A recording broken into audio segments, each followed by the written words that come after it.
Bonjour à tous, nous poursuivons avec la 6e Mishnah, Mishnah Vav du 7e Pérec. Nous avons vu que la Birkat Kohanim doit se dire Belashon HaKodesh en hébreu uniquement.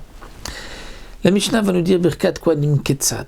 Comment on procédait pour la Birkat Kohanim? Birkat Kohanim, c'est la mitzvah que les Kohanim ont de nous bénir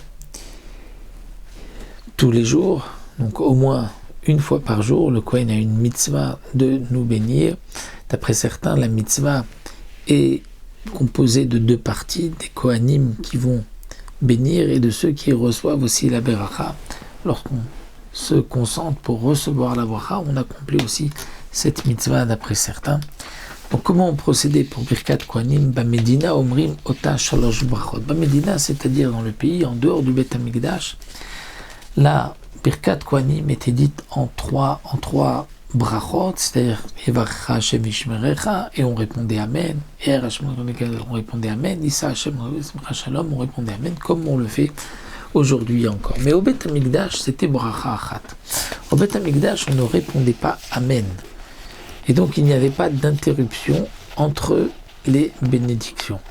Donc les Kohanim disaient la Birkat Kohanim Beth Amikdash d'un seul trait. Pour la Birkat Kohanim du Beth Amikdash, c'était donc tous les jours, au moment du Korban Tamid, et après certains, même l'après-midi, au moment du Korban Tamid Shel Ben Arbaim. Comme on sait, au Beth Amikdash, on répondait donc Baruch Shem Kevod Malchuto Leolam Vaed, après les Berachot et non pas Amen, et on ne répondait pas, donc après chaque Beracha, Baruch Shem Kevod Malchuto Leolam Vaed,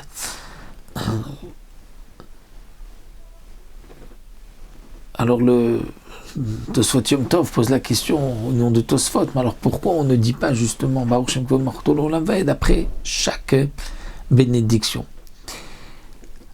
Alors il répond peut-être que Baruch Shem Kevod Malchuto Leolam Vaed, dit Tosfot, il le disait immédiatement dès qu'ils entendaient le nom d'Hachem. Et Hachem, tout de suite, il dit Baruch Shem Kevod Malchuto Leolam Vaed, et n'attendait pas la fin de la bracha. Et donc puisque entre une bracha et une autre, il n'y avait pas d'interruption, c'est pour cela que ceci est appelé une seule beracha. D'après d'autres, nous dit le Tosfot Yom Tov, peut-être qu'il ne répondait pas à ce moment-là, Baruch Shem Kevod Malchuto Leolam Vaed, au moment de la Birkat Kohanim. En tout cas, ceci se disait en une seule fois. La Mishnah continue, il y avait encore une autre différence. Bamikdash, Omer et Hashem, Kirtavo, Bamedina, Bechinuyav. C'est-à-dire dans le pays, lorsque les Kohanim bénissaient le peuple d'Israël, ils ne prononçaient pas le nom d'Hachem tel qu'il est écrit, mais tel qu'il est prononcé. C'est ce qu'on appelle le kinouy, le Shem Adanout, et non pas le Yutke Vavke. Alors que Beth Amikdash, il était dit Kirtavo, comme il est écrit.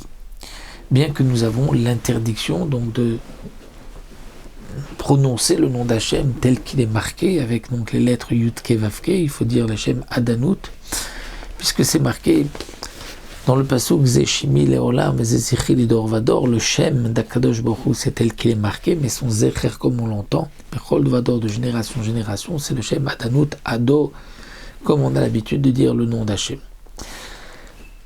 Au Beth Amikdash, il était dit comme il est marqué, donc Yutke Vavke. Pourquoi? Parce que dans le Birkat Kohanim, c'est marqué Vesamu et Shemi al Ben Israël, mon nom, Shem, donc tel qu'il est dit.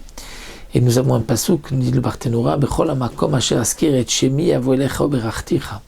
C'est-à-dire que dans tout endroit où je viendrai te bénir, au Beth Amikdash, là-bas, tu mentionneras mon nom tel qu'il est écrit et non pas tel qu'il est dit. Donc au Beth Amikdash, on prononçait le nom d'Hachem tel qu'il est marqué Yutke Vavke. Bamedina Kohanim nosim et yedem keneget ketfeim. Dans le pays, encore une autre différence, lorsque les Kohanim font la Birkat Kohanim, ils lèvent leurs mains au niveau de leurs épaules. Pourquoi? Puisque c'est Nesiat Kapaim, il faut lever les mains. Vaïssa Aaron et Tadav, Aaron a levé ses mains. Il faut faire Birkat Kohanim en levant les mains. Si un Kohen ne lève pas les mains, il ne s'est pas acquitté de son obligation. Ou Bamikdash al Gaber Hashem, au Beth Amikdash, au moment de la Birkat Kohanim, autant, étant donné que la Shrina se trouvait sur leurs doigts, ils devaient lever leurs mains au-dessus de leur tête. à l'exception du Kohen Gadol, qui lui ne levait pas ses mains au-dessus donc de son front, puisqu'il y avait le tzitz, c'est-à-dire la plaque où c'était marqué Kodesh Lachem, donc il ne levait pas ses mains au-dessus du nom d'Hachem. Rabbi Yehuda Omer, non, Af Kohen Gadol Magbiya Dav Lemala Min Hatzitz. Pour Rabbi Yehuda, le Kohen Gadol levait aussi donc ses mains au-dessus du tzitz, et il pouvait donc même dépasser ce Shem qui est marqué Kodesh Lachem et lever les mains au moment de la Birkat Kohanim, comme tout le monde, pour le kavod de la Shrina qui se trouvait sur les mains des Kohanim.